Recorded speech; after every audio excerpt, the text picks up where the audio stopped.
Merci Anne pour ces précisions.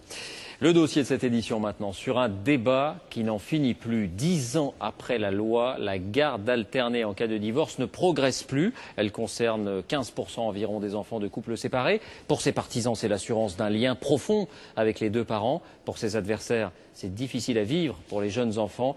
Et il y a aussi bien sûr le coût du dispositif. Dossier signé Laetitia Legendre, Alexis Jacquet.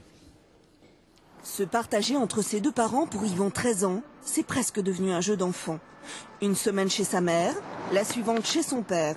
Depuis leur séparation et la mise en place d'une résidence alternée, le garçon a dû s'adapter. Après j'ai suivi. Au début, ça a été un peu dur, mais après j'ai suivi. Qu'est-ce qui était un peu dur au début, explique-moi. D'accepter que je devais faire maison et non de rester avec les deux parents. Bah oui, que je porte tous les jours.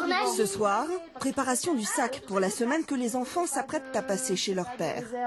Une liste détaillée pour ne rien oublier. Tous les cahiers, les stylos. D'accord, tu les mets en évidence. Ses parents ont adopté ce mode de garde il y a 6 ans, dans l'intérêt de leurs enfants, qui ont appris très vite à en tirer parti. Chez maman, c'est mieux sur ça, c'est mieux sur certains trucs, et c'est mieux chez papa, fait ça, et voilà. On joue un peu un parent contre un autre. Oui. Je sais super très bien. Ouais, maman, elle les repasse. Bah ouais, maman, je repasse pas. Ouais, maman, elle les fait cuire différemment. Ah bah ouais, mais bon, moi, je les fais cuire comme ça. On échange beaucoup. Je pense que c'est l'une des recettes, en fait, de ce mode de fonctionnement. Le secret, c'est de se parler, quoi. Voilà, c'est de se parler avec les enfants et se parler avec l'autre parent. Et moi, je fais la transmission au papa en disant, tu vois, elle ou il était pas bien, il s'est passé ça à l'école. Pas de valise à transporter, juste un sac que leur père vient chercher. Mais le changement de maison reste encore un moment difficile, pour Anna notamment. Pour la séparation, moi, c'est dur. Encore aujourd'hui. Oui, mais j'évoque pas pareil. C'est-à-dire que je pleure plus. Moi, je dis oui. Parfois, j'ai pas envie d'aller chez l'un, mais quand je suis contente. C'est pas toujours facile, mais on surmonte. Ça n'empêche pas qu'on est triste, qu'on peut se le dire. Mais d'ailleurs, quand on se quitte, on se dit je t'aime. Hein. Anna, il y a son truc de solfège, peut-être. Dedans ? Non. C'est dans le petit sachet rose à part. Bah, il est dans la chambre.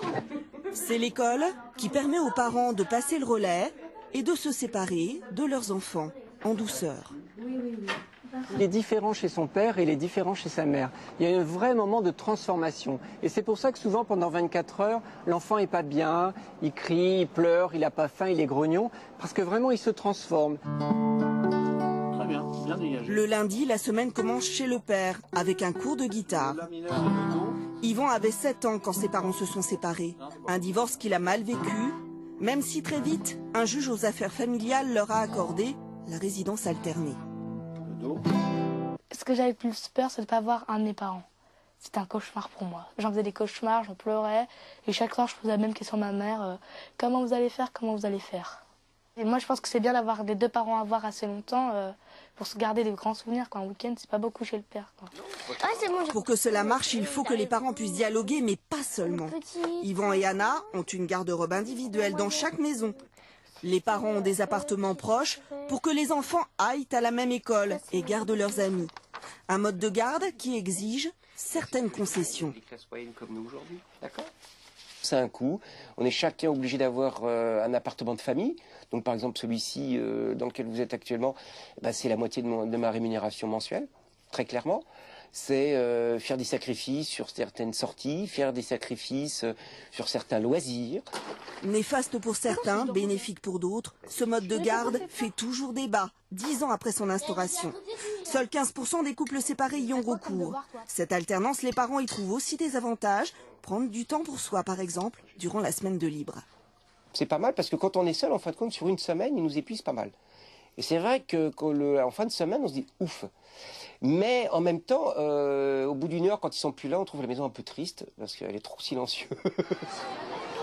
Les parents de Anna et d'Yvan restent particulièrement vigilants à leur rythme et à leur bien-être. Leurs enfants continuent de chanter le matin sous la douche et pour eux, c'est plutôt bon signe. On rentre, on prend le goûter. Ok, papa il est là. Papa il est à la maison? Ouais, je crois pas qu'il va vouloir. Autre titre ce soir, cette